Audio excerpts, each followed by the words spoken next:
I declare open the Economy and Infrastructure Committee public hearing for the inquiry into the impact of the COVID-19 pandemic on the tourism and event sectors. Since the first lockdown in March 2020 to the end of 2021, we've taken 2,300 cancellations, which equates to over $500,000 worth of bookings. Of course, the flow-on effects has been significant to our stakeholders. All of our apartments here at Captain's Cove are owned by individuals and we manage those. And of course to our employees and flows on to ourselves. The general feel in the business community is a bit of exhaustion and uncertainty.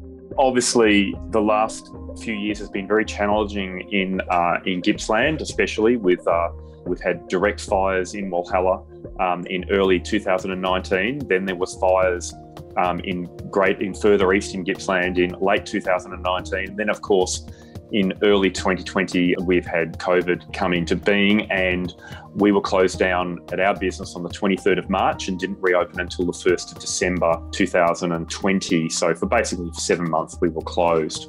From a council point of view, we actually have data that shows that there has been a greater than 62% reduction in revenue since 2018. So there has been a progressive decline in income. Following the loss of the peak summer trade, the shutdowns due to COVID-19 really created a stop-start effect for our tourism sector. Many businesses, especially those in accommodation and hospitality, lost most or all of their customers. And whilst recovery over the last few months has been strong, that hasn't nearly compensated for the impacts that were felt through 2020. So what do we need to do to get through this?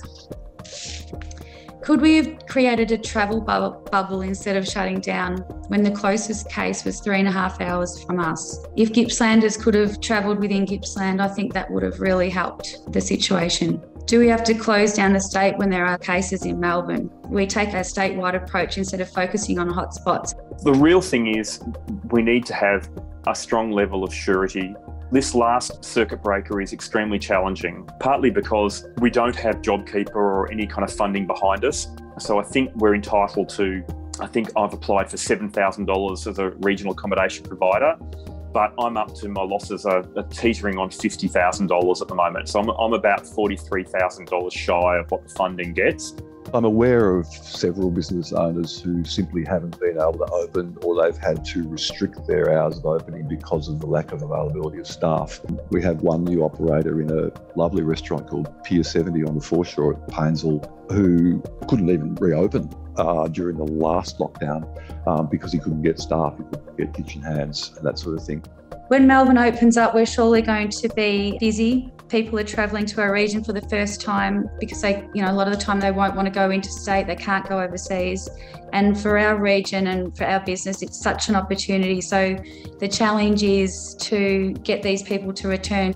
I think the vouchers should have some element of not only accommodation, so your $200 has to include some accommodation, but it also has to include some kind of activity like a tour. And that would certainly help the tour industry, which has quite often been really forgotten about in this whole thing.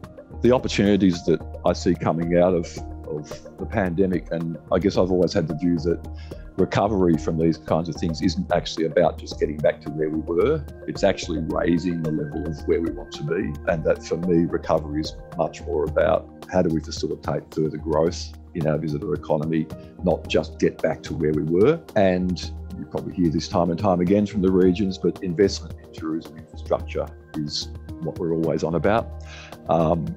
We understand that money's not freely available for public parks and streetscape improvements and those sorts of things, but we do see that there is a continued need for governments to provide funding for those public investments that then generate and drive private economic activity.